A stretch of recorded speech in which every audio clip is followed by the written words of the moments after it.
itu stadium saja. Stadium tu dalam 15,000 atau 10,000 dan AFC digunakan dengan second priority kepada FM.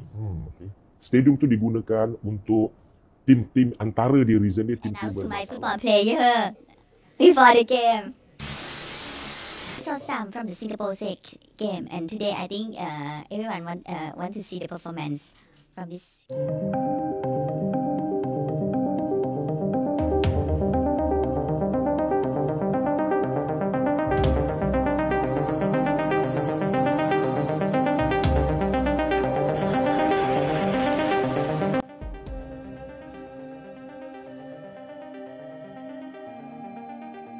Malaysia dan Thailand secara resmi mengklaim pemain keturunan timnas Indonesia ini bukan murni keturunan asal negeri kincir angin, yaitu Belanda. Mereka mengkritik dan mengklaim bek tangguh timnas Indonesia ini masih keturunan Portugis dan Inggris, siapa lagi kalau bukan JIZ. Namun sebelum kita lanjut ke berita terlengkapnya, alangkah baiknya bagi kalian untuk menekan tombol like terlebih dahulu. Dan yang belum subscribe, tolong subscribe channel ini dulu. Karena satu like dan satu dari kalian itu ternyata bisa mengurangi satu angka pengangguran yang ada di Indonesia. Dan kalau sudah saya ucapkan terima kasih, langsung saja kita gas ke pembahasannya.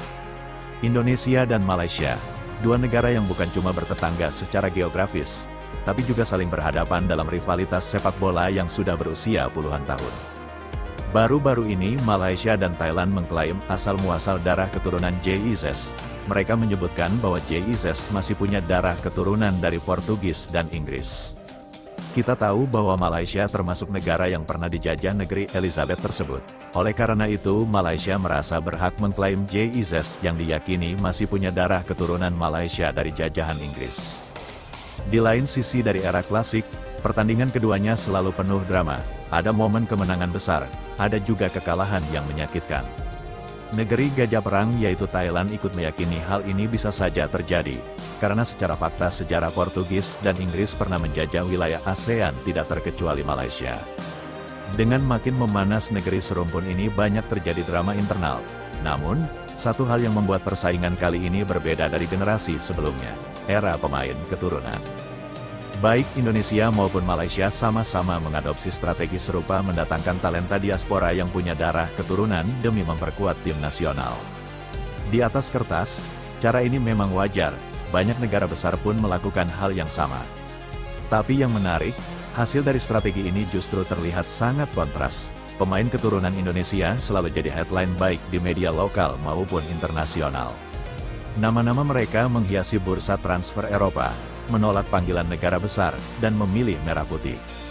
Sebaliknya, Malaysia yang juga mendatangkan pemain diaspora justru sering terseret kontroversi.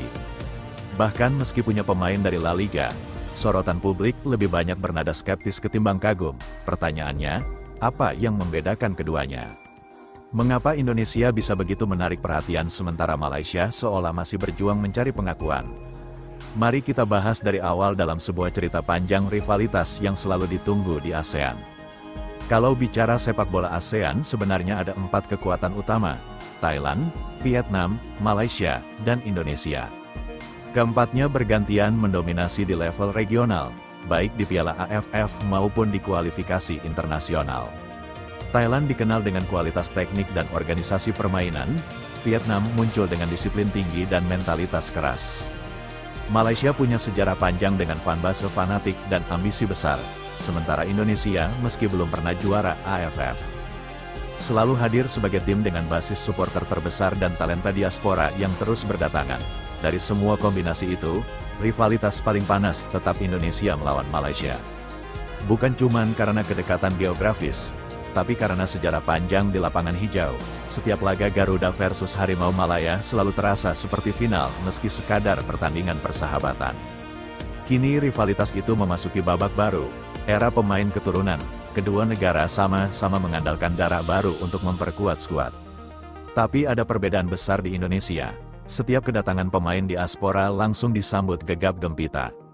Media ramai, fans bersemangat, bahkan dunia internasional ikut melirik. Malaysia juga melakukan hal yang sama. Tapi sambutan publik internasional tidak sebanding. Popularitas pemain mereka masih kalah jauh dibanding nama-nama yang membela Garuda. Nusantara, bersatu hati, satu tujuan, Indonesia juara kita kobarkan. Mari kita lihat Malaysia lebih dekat. Tahun ini mereka berhasil mendatangkan 6 pemain keturunan baru. Mayoritas berasal dari Amerika Selatan, kawasan yang dikenal melahirkan pesepak bola penuh bakat. Nama paling mencolok tentu saja Facundo Garcis. Bermain di La Liga bersama Deportivo Alaves, Garcis dianggap sebagai perekrutan paling bergengsi Malaysia dalam 1 dekade terakhir. Tidak heran jika fans Harimau Malaya begitu bangga. Kami punya pemain La Liga, begitu kira-kira euforia mereka. Kehadiran Garcis terbukti langsung memberi dampak. Malaysia sukses mengalahkan Vietnam 4-0. Sebuah skor yang jarang terjadi, fans pun semakin percaya diri, apalagi pada saat bersamaan Indonesia kalah telak 0-4 dari Jepang. Perbandingan itu membuat supporter Malaysia semakin berani menyombongkan diri. Namun, ada satu catatan penting. Ketika Indonesia menantang Malaysia untuk uji coba resmi, Harimau Malaya menolak, alasannya tidak jelas. Yang pasti mereka memilih lawan lebih ringan, Singapura. Sementara Indonesia dengan percaya diri menghadapi Lebanon dan Kuwait, 2 tim dengan kualitas lebih tinggi.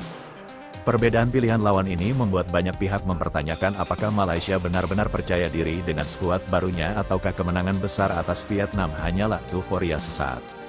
Garuda tak pernah mundur sampai napas terakhir kita tempur Garuda sekarang. Mari kita bandingkan dengan Indonesia. Bursa transfer Eropa musim panas ini diwarnai berita tentang pemain Garuda. Jis misalnya sebelum resmi ke Sassuolo, ia sempat dikaitkan dengan klub-klub besar Italia, Juventus, AC Milan, hingga Inter Milan. Lalu ada Miss Hilges, bek 24 tahun itu sempat masuk radar Valencia dan Crystal Palace.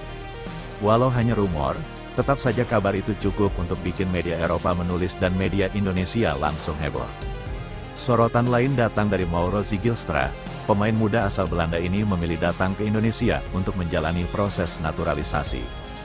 Bahkan ada Miliano Jonathan yang menolak panggilan timnas Belanda U21 demi bisa mengenakan jersey merah putih. Kisah-kisah ini membuat nama Indonesia semakin dikenal. Media asing mulai menyebut Garuda sebagai tim yang sedang membangun kekuatan baru. Dan yang menarik, para pemain ini bukan sekadar mencari tempat bermain, tapi benar-benar punya rasa ingin membela tanah leluhur. Berbeda jauh dengan Malaysia, meski punya pemain La Liga, cerita mereka tidak sebesar Indonesia.